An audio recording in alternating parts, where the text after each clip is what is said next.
Hello everyone, welcome back to my channel God of Talks. आज हम देखेंगे कंजूस भाभी की स्टोरी। सिद्धि की शादी के बाद वो ससुराल चली जाती है। पीछे रह जाती है भाभी रानी। सिद्धि के ससुराल जाते ही भाभी कहती है, अरे वाह जी वाह, सारे कपड़े मेरे। हाय रे पैंट, अरे वाह वाह, मजा आ जाएगा। अरे ये सिद्धि की अलमारी के सामने खड़े होकर क्या बड़बड़ा रही है? जा जाकर देख मेहमानों को विदाई की मिठाई मिली कि नहीं।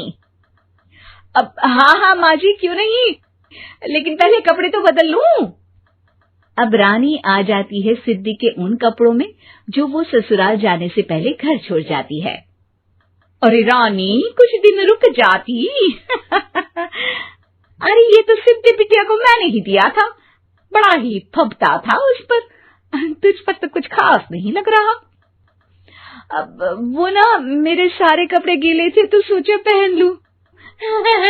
वैसे भी सिद्धि को कौन सा दिन पुराने आउटडेटेड कपड़ों को पहनना है। वैसे भी ये सूट तो मैंने तभी पहना था, वैसे खास है भी नहीं ये। हाँ ठीक है, लेकिन ना मेरी सिद्धि पर तो जमता था।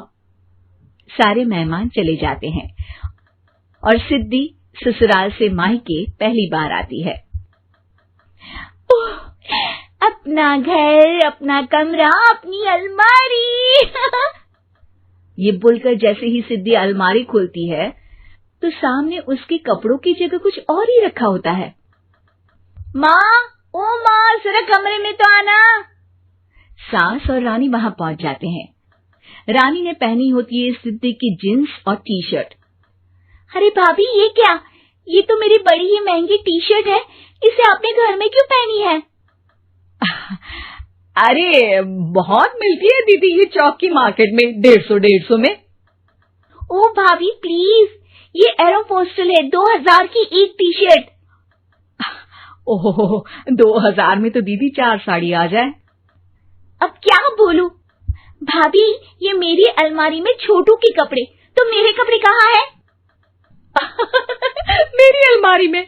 अब दीदी आपको कौन से पुराने कपड़े पहनने थे? माना भाभी, लेकिन मैं जब घर आती तो यही सब पहनती ना। अरे तुम तो बड़ी कंजूस हो दीदी। खैर, वक्त आता है जब सिद्धि ससुराल के लिए रवाना हो रही होती है।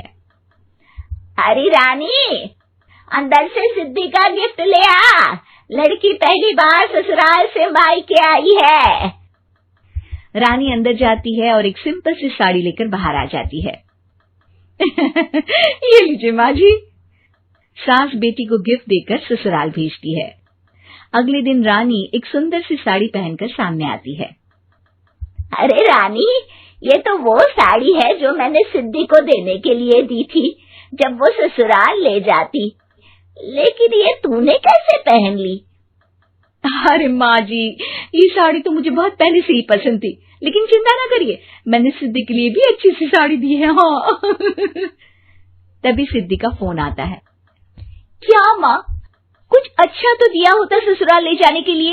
अरे पहले दिखा दिया होता। ये चमकते हुए पैकेट में नौकरानी वाली साड़ी मत दिया करो माँ। अरे बेटे, वो तेरी भाभी ने ना गलती से उससे पैकेट बदल गया। हाँ, मैं कल ही तेरे भाई के हाथ से तेरा वाला पैकेट भेज दूंगी। अरे रहने दो माँ, आई एम श्योर भाभी ने अभी वही साड़ी पहनी होगी जो तुमने मेरे लिए रखी थी। तुम तो समझ नहीं पाई उनको। खैर छोड़ो, मैं ज्यादा बोलती अच्छी नहीं लगती, रहने दो, आपको उन्हीं के साथ रहना है, फिर बात करेंगे। सास को रानी पर गुस्सा आ जाता है। वो उसके कमरे में जाती है जहाँ वो शादी का एल्बम देख रही होती है। रानी, मार्केट जाकर एक ऐसी ही साड़ी लेकर आ, कल प्रतीक जाकर सिद्धि के घर दे आएगा। अरे क्यों माँ जी, कितनी साड़ी देनी है दीदी को? यहाँ कोई सेल लगी है क्या? अरे चुप कर, मेरे बेटी के हिस्से की साड़ी खुद पहन ली, अब ज्यादा ज्ञान बांट रही है। एक दिन सिद्धि का फोन आता है। माँ, मेरी सास ने आप सबको खाने पर बुलाया है। सारे लोग सिद्धि के ससुराल पहुँचते हैं। खाना खाकर वो लोग निकल रहे होते हैं कि सिद्धि की सास सभी को गिफ्ट देती है। अरे बहन जी, बेटी के घर का खाना खा लिया, यही बहुत है जो आप ऊपर से गिफ्ट भी दे रही है। अरे बहन जी, आप भी कहाँ इन बातों पर विश्वास कर रही हैं। सास सभी को गिफ्ट देती है, लेकिन रानी को जो साड़ी देती है वो अजीब सी हरे रंग की, लाल रंग के बड़ी छाप वाली होती है। अरे छी, ये कौन पहनेगा? सासू माँ को तो जरी वाली इतनी सुंदर, और मेरे लिए ये नौकरानी वाली। अरे भाभी, दरअसल मैं जब भी घर आती थी आप वापसी में ऐसी ही साड़ी देती थी ना, तो माँ ने सोचा कि आपको आपकी पसंद की ही साड़ी क्यों ना दी जाए। बेचारी रानी, बोलती भी तो क्या। सिद्धि और सास रानी का चेहरा देखकर हंसने लगती है, तो रानी समझ जाती है कि अपने ही बिछाए जाल में वो फंस चुकी है। Moral of the story is जैसे करनी वैसे भरनी।